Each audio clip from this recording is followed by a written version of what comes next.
पावे, मैलाई सब cut cut जावे। यह ऐसा जल है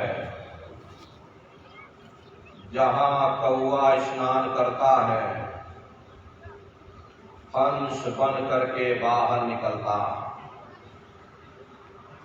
हम आप परम सौभाग्यशाली हैं, यह अवसर हम लोगों को मिला हुआ। जो भी वचन वाणियां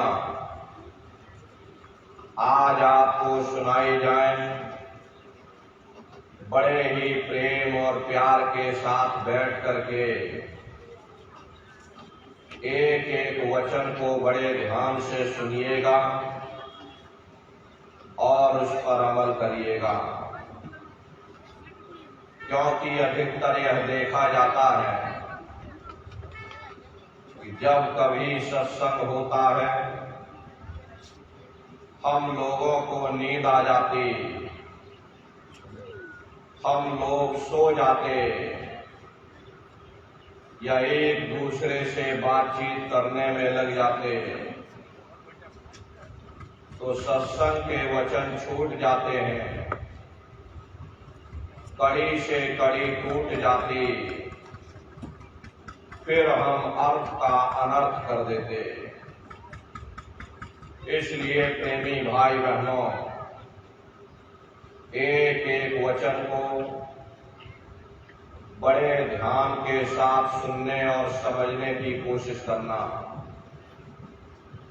क्योंकि ये महात्माओं की अजर अमर वाणियां संतों महात्माओं के सत्संग में कभी किसी जात और बिरादरी,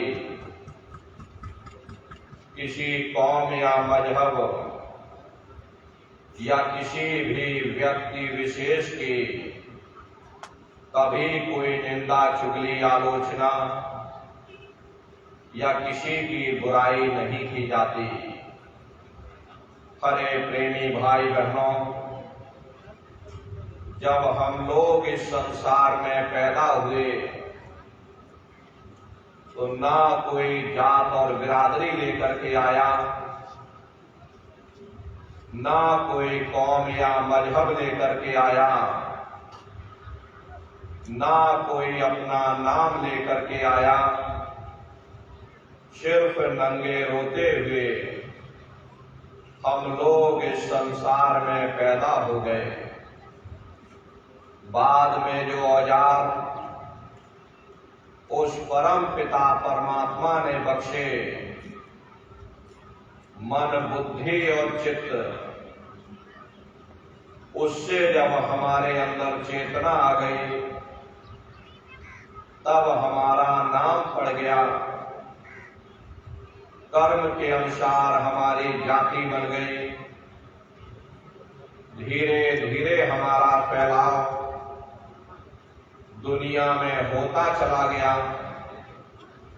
हमने बाल बच्चे बना लिए, हमने रिश्ते नातेदार बना लिए, हमने कुटुंब परिवार वाले बना लिए, हमने जमीन और जायदाद हासिल कर ली और इसको अपना समझ करके हम आप यहीं पर बैठ गए। फिर जब जाने का वक्त आया, फिर आपको यहां से खाली हाथ भेज दिया गया, ना आपके साथ आपका नाम गया, ना आपके साथ जात और बिरादरी गई, ना आपके साथ जमीन और जायदाद गई।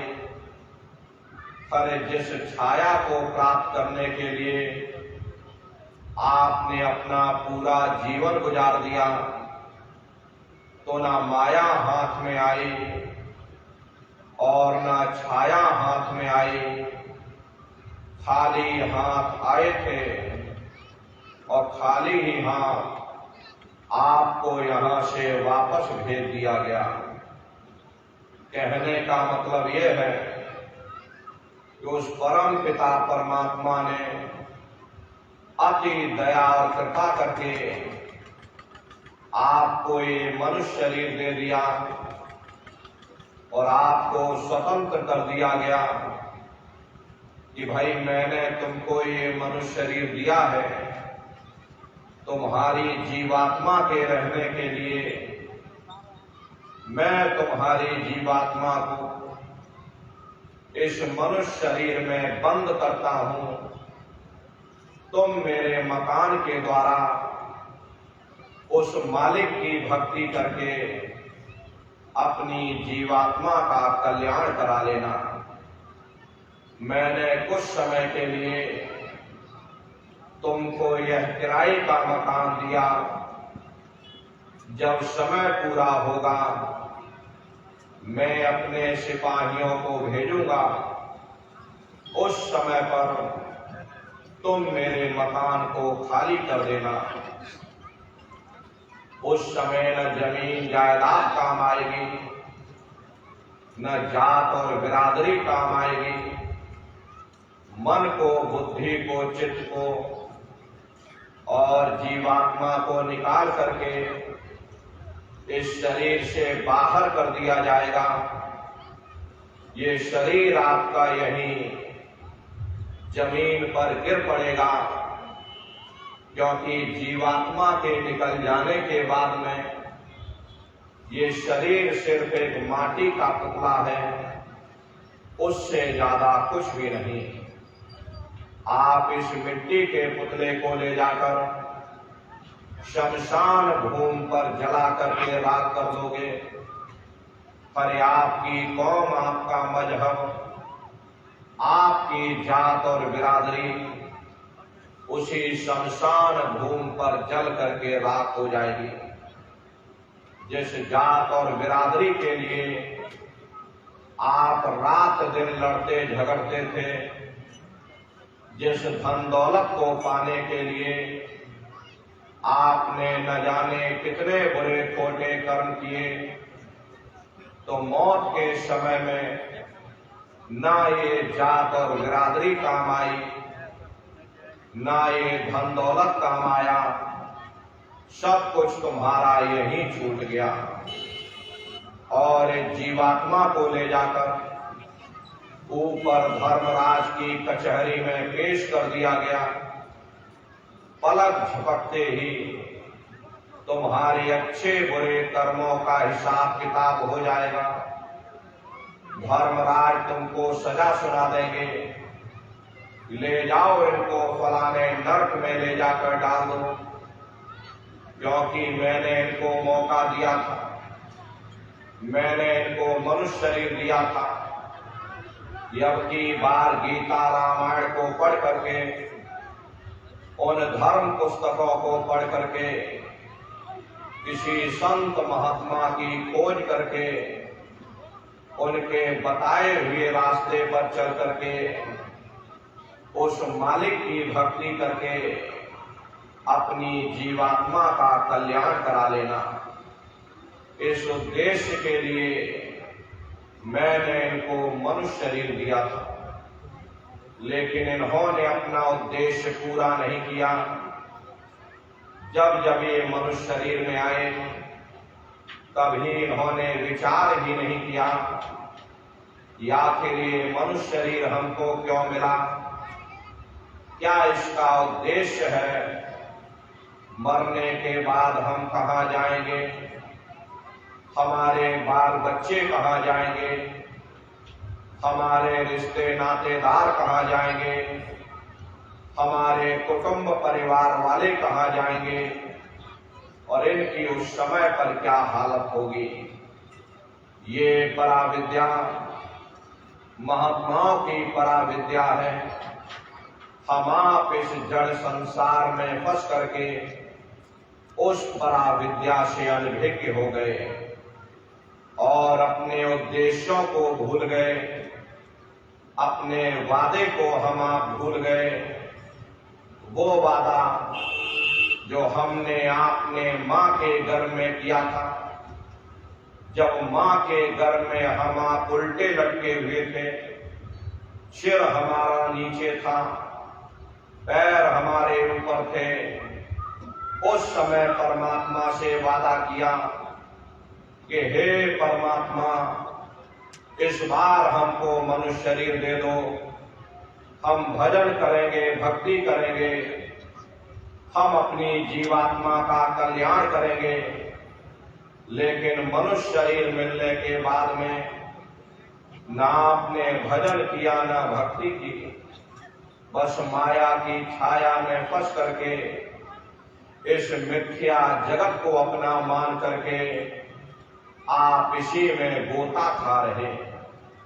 हरे नर नारियों, इस दुनिया में हित मित भाई बंधु, रिश्ते नातेदार, कुटुंब परिवार वाले, इनमें से कोई भी चीज तुम्हारी जीवात्मा को इस अधोगति से बचा नहीं सकती। हम कौन हैं, हम कहां से आए हैं और हमें जाना कहां है, ये मानव मात्र के लिए एक जटिल प्रश्न बना हुआ है। इस प्रश्न का हल तब तक नहीं होगा जब तक इस धरा भूमि पर कोई संत महात्मा फकीर न मिल जाए। इसीलिए वह मालिक अति दया और कृपा करके संतों महात्माओं को इस धरा भूमि पर भेजते हैं। संत महात्मा फकीर यहाँ पर आकर के हम जीवों को समझाने की कोशिश करते कि भाई वो परमात्मा है, वो आपको मिलेगा, जीते जी मिलेगा, इसी मनुष्य शरीर में मिलेगा। इसी मनुष्य शरीर के अंदर जाकर के परमात्मा से मिलने का वो एकमात्र दरवाजा है। उस दरवाजे का भेद केवल संतों महात्माओं को ही प्राप्त है। ये दुनिया के लोग, दुनिया की आवाम जनमानस भौतिकता के ज्ञान को पढ़ करके अहंकार में डूबे रहते हैं कि हमसे बड़ा कोई ज्ञानी नहीं। लेकिन उन बेचारों को नहीं मालूम कि जहां दुनिया का ज्ञान समाप्त होता है, उसी के सिर की चोटी से ये आध्यात्मवाद, आत्मा और परमात्मा का ये गूढ़ ज्ञान, रहस्य विज्ञान प्रारंभ होता है। उस विज्ञान को पाने के लिए सबसे पहले यह जरूरी है कि पहले आप मानवतावादी बने, मानव धर्म और मानव कर्म को अपनाएं। अरे मानव धर्म क्या है कि इंसान इंसान के काम आवे, एक दूसरे की निस्वार्थ भाव से सेवा करे, सत्य, दया, हिंसा, परोपकार आदि गुणों को अपने जीवन में उतार करके और किसी संत महात्मा की खोज करके उनके बताए हुए रास्तों पर चल करके उस मालिक की भक्ति करके अपनी जीवात्मा का कल्याण करा ले, यही इंसान का सबसे बड़ा मानव धर्म है। लेकिन आज इस कलिकाल में ये दुनिया की आवाम जनमानस इंद्रियों के भोग और रोग में, विषय विकारों में, शराब और कबाबों में, मांस और मदिरा में सुख ढूंढने की कोशिश कर रही है। ये चरित्र पतन जैसे कार्यों को अपना करके ये आवाम जनमानस कैसे सुखी हो सकती है? पहले अपने चरित्र जैसे धन को इकट्ठा करो, क्योंकि चरित्र ही सब कुछ है। चरित्र ही मानव धर्म की पूंजी है। ये दुनिया भर के रगड़े झगड़े, पिता पुत्र में लड़ाई, आदमी औरत में लड़ाई, घर परिवार में लड़ाई, समाज में लड़ाई, जातियों में लड़ाई, मुल्क में लड़ाई, हरे नर नारियों, ये इंसानों का काम नहीं, ये हैवानों का काम है। इसलिए पहले आप इंसान बनो, चरित्रवान बनो, महात्माओं के समीप आओ, वे जो दया का प्रसाद दें उसे खुशी खुशी लेकर के अपने निज घर को जाओ, जहां न फिर जन्मना है और ना ही फिर मरना। इसीलिए हमारे गुरु महाराज परम संत बाबा जय गुरुदेव जी महाराज ने आवाम जनमानस के बीच में ये आवाज लगाई है कि ऐ इंसानों, तुम अपने दीन ईमान पर वापस आ जाओ और एक जिस्मानी मंदिर में बैठ करके भगवान का सच्चा भजन करो, खुदा की सच्ची इबादत करो, जिससे तुम्हारी ये जीवात्मा नरकों में जाने से बच जाए। अरे हम माने ना माने, लेकिन संत महात्मा त्रिकालदर्शी होते, वे सब कुछ जानते हैं। अगर हम उनके वचनों को मान जाएंगे तो हम लोग बच जाएंगे, नहीं तो खाई और खंदक में जाकर गिर जाएंगे। इसीलिए अभी वक्त है उस मालिक से सच्ची प्रार्थना करने का, खुदा के सामने अपने गुनाहों की माफी मांगने का, धर्म मजहब के नाम पर लड़ने झगड़ने का नहीं, जात और बिरादरी के नाम पर लड़ने झगड़ने का नहीं। अरे हमने बहुत लड़ लिया, बड़े बड़े झगड़े और फसादे की, बड़े बड़े नुक्ताचीनी की, सिवाय नफरत के हमको क्या मिला। नफरत की ऐसी ज्वाला जली जिसमें घर जल गया, परिवार जल गया, समाज जल गई, जातियां जल गई, अब सारा देश जल उठा। इसीलिए सारी मानवता बहुत थक गई। हर कोई ऐसी छांव चाहता है जहां उसे ठंडक मिले, शांति और सुकून मिले। ये सब वहीं मिल सकते हैं जहां शांति के संदेश होते, सुकून के संदेश होते, मानव धर्म और मानव कर्म के संदेश होते।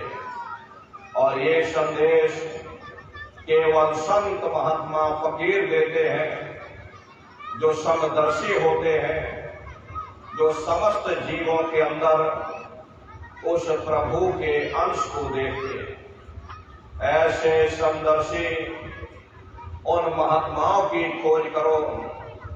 ये मत देखना कि महात्मा किस जाति के हैं, महात्मा किस बिरादरी के हैं। अरे जातियां कर्म के अनुसार बनाई गई, जन्म के अनुसार नहीं। मनुष्य की एक ही जाति है, वो है मानव जाति। और इसी मानव जामे में बैठ करके हमें उस मालिक की भक्ति करनी है। हरे नर नारियों, सुपच जात के भंगी थे, रैदास जी जात के हरजन थे, मीराबाई जात की छत्राणी थी। अगर वे सब उस मालिक को प्राप्त कर सकते तो आप भी उस मालिक को प्राप्त कर सकते। लेकिन बगैर महात्माओं के, बगैर मुर्शिद के कोई भी जीव इस संसार समुद्र से ना कोई पार हुआ और ना ही कोई हो सकता। ये समुद्र ऐसा है जिसके न इस किनारे का पता, न उस किनारे का पता कोई नहीं जान सकता। ये दुनिया कब बनी, कितनी बार प्रलय और महाप्रलय हो गई, लेकिन इतना जरूर मालूम है कि जिस दिन से दुनिया बनी है हम लोग यहीं पर भटका खा रहे। अगर इधर से हवा चली, हमारी नैया उधर चली गई और अगर उधर से हवा चली, नैया हमारी डगमगाते हुए इधर चली गई, न जाने कितने युग और कल्प बीत गए, लेकिन हमारी ये नैया आज तक इस भव सागर से किनारे नहीं लगी। इसलिए नर नारियों, सौभाग्य से वक्त का इतना बड़ा वरदान आपको मिला, ये मानव तन आपको मिल गया। न जाने किस महात्मा की दया हो गई, न जाने कौन से जन्म जन्मांतरों के शुभ पुण्य कर्मोदय हो गए, जो आपको ये मनुष्य शरीर मिल गया। अरे अब की बार मौका मिल गया, समय रहते हुए अपनी जीवात्मा के कल्याण के लिए थोड़ा बहुत विचार करिएगा, वरना ये समय तुम्हारा निकलता चला जा रहा। मिले नरदेह तुमको, बनाओ काज को सपना, पचो मत आए जग में, जानियो रैन का सुपना। हरे नर नारियों, जैसे रात में हम लोग स्वप्न देखते हैं, हालांकि उस समय पर हमें स्वप्न सच मालूम पड़ता, असली प्रतीत मालूम होता, लेकिन जब हम सुबह उठते हैं, जब हमारी आंखें खुलती हैं, तब हमें होश आता कि नहीं भाई, हम तो स्वप्न देख रहे थे, ये सब भ्रम है। ठीक उसी प्रकार से ये दुनिया भी 10, 20, 100 साल का स्वप्न है। अब आप कहोगे हम जाग रहे, परंतु प्रेमी भाई बहनों, ऐसा हरगिज नहीं है। जिस दिन मौत का वक्त आएगा, उस समय आप रोगे, हाय हाय करके चिल्लाओगे कि हाय, हमने सारी जिंदगी यूं ही स्वप्न में गुजार दी, जागने का समय अभी आया, जो कुछ करना है अभी करना था, लेकिन अब पछताए होत क्या, जब चिड़िया चुग देखे। महात्मा प्रेम से जीवों को समझाते हैं कि भाई देह और ग्रह सब झूठा, भरम में काहे को खपना, ये घर बार हमारा अपना नहीं, हरे पराया देश है, ये शराय खाना है, ये मुसाफिर खाना है, ये शरीर भी तुम्हारा अपना नहीं, ये भी किराए का मकान है, काल का पिंजरा है। किसी को 40-50 साल के लिए मिला, किसी को 80, 90, 100 साल के लिए मिला। हर जितने जितने श्वास उस मालिक ने बख्शे हैं, उसे भुगतने के बाद में हमें इस शरीर को यहीं छोड़ जाना। श्वास दुधारा नित्य ही जारी, एक दिन खाली जाम। हरे प्रेमी भाई बहनों, एक तालाब पानी से चाहे कितना भी क्यों ना भरा हो, आप एक छोटी सी नाली काट कर खोल देना तो सारा पानी ही तालाब से बाहर निकल जाएगा। ठीक उसी प्रकार से